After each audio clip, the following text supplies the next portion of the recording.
쉽고 알찬 뉴스 패키지 지금 바로 배달합니다. 직송 뉴스. 네, 오늘의 우리 지역 뉴스를 MBC 경남 기자와 함께 더욱 깊숙이 파보도록 하겠습니다.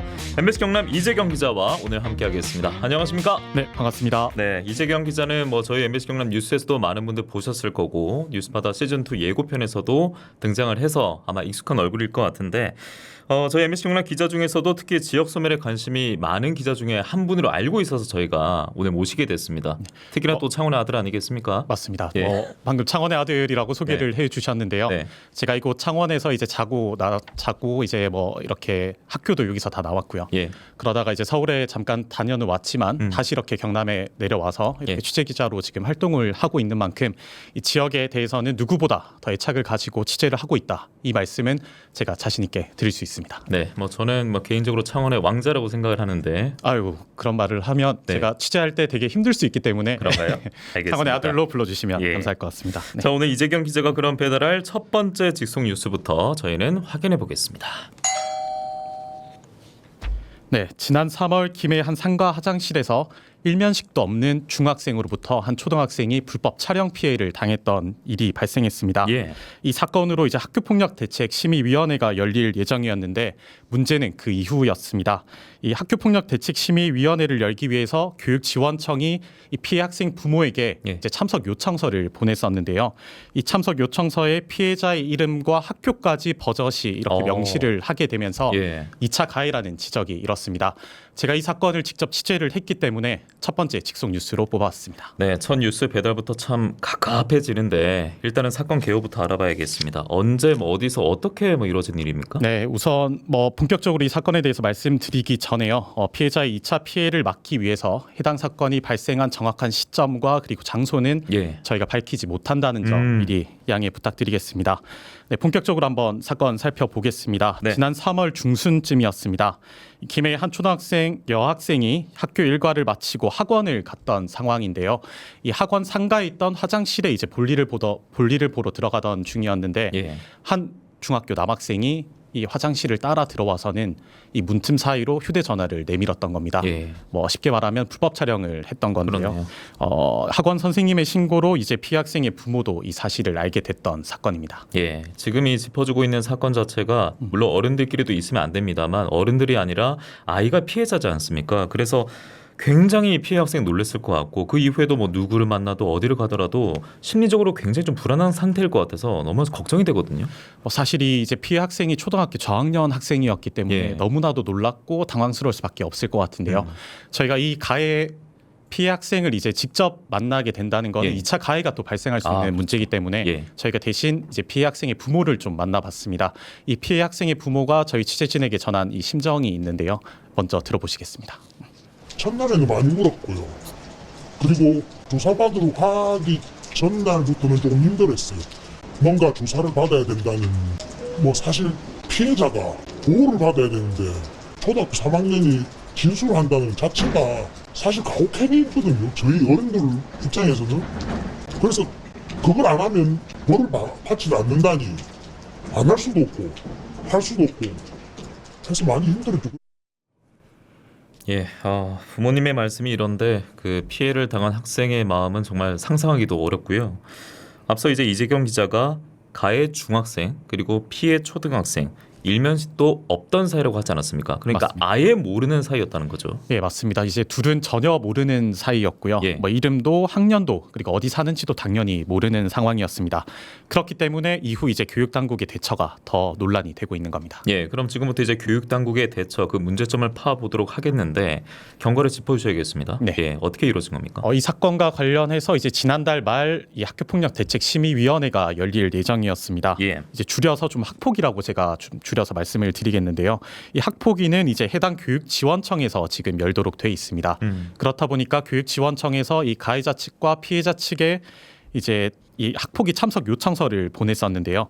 바로 이 학폭위 참석 요청서가 문제가 됐던 겁니다. 이 사안 개요 부분에 가해자와 피해자의 이름은 물론 학교와 학년, 반까지 모두 적혀 있었던 겁니다. 앞서 저희가 분명하게 짚었던 게 피해 학생과 가해 학생은 일면식도 없던 사이라고 했습니다. 그런데 맞습니다. 네. 교육지원청에서 누가 가해를 했고 누가 피해를 입었는지 오히려 분명하게 짚어주는 꼴이 됐네요. 맞습니다. 예. 이게 사실은 이제 저희가 처음에 취재를 했을 때는 피해자 측의 부모에게만 이런 참석 요청서가 네네. 보내진 걸로 저희가 확인을 했었는데 예. 더 취재를 하다 보니까 가해자 측에도 보낸 이 참석 요청서에도 마찬가지로 피해자의 학생, 피해자 학생의 이제 이름과 학년반 이게 모두 적혀 있던 걸로 확인이 됐습니다. 사실 피해 학생 부모는 경찰 조사 단계나 아니면 이 학폭위 조사 단계에서도 가해자와 피해자가 만나는 일은 절대 없게 해달라. 그리고 서로를 좀 알게 하는 일은 전혀 없게 해달라고 이렇게 신신당부를 해왔다고 하는데요. 예. 그런데 이 참석 요청서를 받아보니까 이 피해 학생의 신상 일부가 버젓이 노출이 돼 있었던 거죠. 그래서 이 피해 학생 부모는 이 참석 요청서를 받아들고는 경악을 금치 못했다. 이렇게 저희한테 전해왔습니다. 예. 누군지도 모르게 하고 싶었는데 그 학폭위 참석 요구서에 이름 반 적혀 있길래 몰래서 교육청에 전화를 하니 가해자도 똑같이 적혀 있다라고 얘기를 할 때 진짜 하늘이 무너지는 줄 알았죠. 네, 오히려 피해 학생을 위해서 각별히 더 보호를 하기 위해서 만전을 기해도 부족함이 뒤따를 텐데 교육청에서는 왜 이렇게 처리를 했는지 지금 일단 이해가 가지 않습니다. 뭐 그럼에도 피해자 이름이라든지 뭐 학교 명이라든지 꼭 넣었어야 되는 이유가 뭐 있었습니까? 뭐 결론부터 말씀드리자면 네. 교육 당국의 답변은 교육부 지침대로 했다. 이게 결론이었습니다. 아, 지침대로 뭐 일단 했다. 예, 맞습니다. 좋습니다. 예. 그래서 왜 이 교육부 지침이 그럼 어떻게 돼 있냐를 예. 살펴봤는데요. 이 교육부가 발행한 학교폭력대책심의위원회 운영 가이드북이라는 게 있습니다. 이 가이드북에 예시로 나와 있는 이 학폭위 참석 요청서를 보면요, 이 학교와 학년, 반, 이름까지 모두 적도록 돼 있다는 겁니다. 또 당사자에게 의견 진술 기회를 주기 위한 절차이므로 안건에 관한 구체적인 통지가 이루어져야 한다라고 이렇게 명시가 돼 있는데요. 네. 교육지원청에서는 이 부분 중에서 구체적인 통지라는 말 때문에 아, 이 피해 학생의 이름과 학교, 학년 반까지 모두 공개했다고 이렇게 답변을 하고 이 있습니다. 구체적인 것에 그럼 꽂혔다라는 그 입장이라는 거죠? 맞습니다. 예. 그럼에도 불구하고 저희가 이제 이거에 대해서 문제 제기를 하니까 교육지원청에서는 문제임을 인식을 하고 예. 그다음에 이제 관련 대책을 마련하겠다는 입장을 내놨는데요. 직접 김해교육지원청 관계자의 말 한번 들어보시겠습니다. 학교폭력예방법의 범위 내에서 교육부와 경남교육청 지침에 따라 업무를 추진해 왔습니다. 그럼에도 불구하고 제도 개선에 힘쓰도록 하겠습니다. 네, 실시간 댓글로 이런 뉴스 들을 때마다 화가 납니다라고 남겨주셨는데 김해 교육지원청 관계자의 목소리 듣고 왔고요. 교육부의 지침대로 했다. 예, 좋습니다. 그런데 이런 경우가 지금까지 처음이든 아니든 그렇죠. 피해 학생의 마음을 먼저 헤아려 볼 수 있잖아요. 이런 게 공개됐을 때 이 피해 학생이 어떨까? 그래서 뭐 물론 가정이지만 교육부에게 이런 지침이 있으니까 지금 이런 상황인데 저는 물어봤을 것 같거든요. 예, 근데 어쨌든 뭐 벌어졌습니다.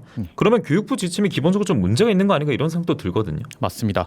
그래서 당연히 제가 이제 경남교육청 학교폭력 담당 부서에도 이 관련된 질문을 했었고요. 근데 예. 뭐 비슷한 답변이 사실 돌아왔습니다. 본인들도 교육부에다가 물어보니까 피해자의 이름 등을 적는 게 맞다고 이렇게 답을 했었는데요. 그래요? 예. 그럼에도 불구하고 이번 사안이 이제 성에 관련된 사안인 만큼 피해자의 2차 피해를 더 고려했다면 어땠을까 그러니까요. 하는 그런 아쉬움은 남는다. 이런 답변을 또 저희한테 전해왔습니다. 근데 지금 이재경 기자 말씀 들으면서도 이름을 적는 게 맞기는 맞다. 이 대목도 저는 아직까지 좀 이해가 안 가는데. 저도 뭐 마찬가지로 이해는 그렇죠. 안 됩니다. 이 부분은. 그래서인지 이재경 기자가 교육부 지침을 더 상세하게 파고들었다고 들었습니다. 맞습니다. 방금 제가 말씀드렸던 이 교육부 지침에 정말 이번 사안과 같은 일을 막을 수 있는 이 지침들은 없을까? 예, 예. 이 부분도 제가 한번 들여다봤는데요. 결론부터 말씀드린다면 충분히 막을 수 있었던 부분이 아닐까 저는 그렇게 생각합니다. 우선 이 지침에는 이제 성폭력의 경우 피해 학생의 프라이버시가 특별히 보호되어야 한다고 명시하고 있었고요.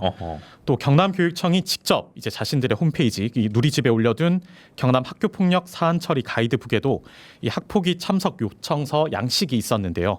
여기에는 이제 이 사안 개요 부분에 이 사안 번호나 뭐 사안 발생 일시, 장소 내용 등은 기재하라고 돼 있습니다. 예. 근데 이 등에 포함돼 있을지는 모르겠지만 이 가해자나 피해자의 이름, 뭐 이런 학교 학년 반까지 무조건 적어야 된다. 이런 사실 구체적인 조항은 나와 있지 않았거든요. 예. 또 한 가지만 더 덧붙이자면 이 학폭위 참석 요청서의 사안 개요는 객관성을 유지하여 작성하며 민원의 소지를 최소화하라고 또 이렇게 명시를 하고 있는 대목을 찾아볼 수 있었습니다. 뭐 이번 사안의 경우에는 당연히 피해 학생의 부모로부터 이렇게 민원이 발생할 수 있는 소지가 다분함에도 불구하고 예. 이런 조치를 했다는 거는 조금 안일한 대처가 아니었나 이렇게 예. 생각합니다. 민원의 최소화 그리고 뭐 없애는 과정보다는 오히려 더 생기게 만드는 연장선을 서게 만드는 결과를 교육지원청이 지금 만든 셈이 됐습니다. 그리고 뭐 계속 말씀드립니다만 먼저 피해 학생을 생각했더라면 맞습니다. 이런 생각을 지금 이재경 기자와 저가 공유를 하고 있는데 저희 생각을 이제 나눴으니까 전문가 의견도 궁금해지거든요. 전문가들은 어떻게 반응하고 있습니까? 맞습니다. 저희보다도 이제 이런 사안들을 수없이 봐왔을 이런 성폭력 상담소나 아니면 여성단체 관계자들과도 제가 이야기를 나눠봤었는데요. 뭐 한마디로 요약하자면 이분들의 의견은 성인지 감수성을 잃어버린 교육 당국의 행정 절차다. 예. 이렇게 한마디로 좀 표현을 하고 있었습니다. 이정희 창원 성폭력 상담소장의 이야기 한번 들어보시겠습니다.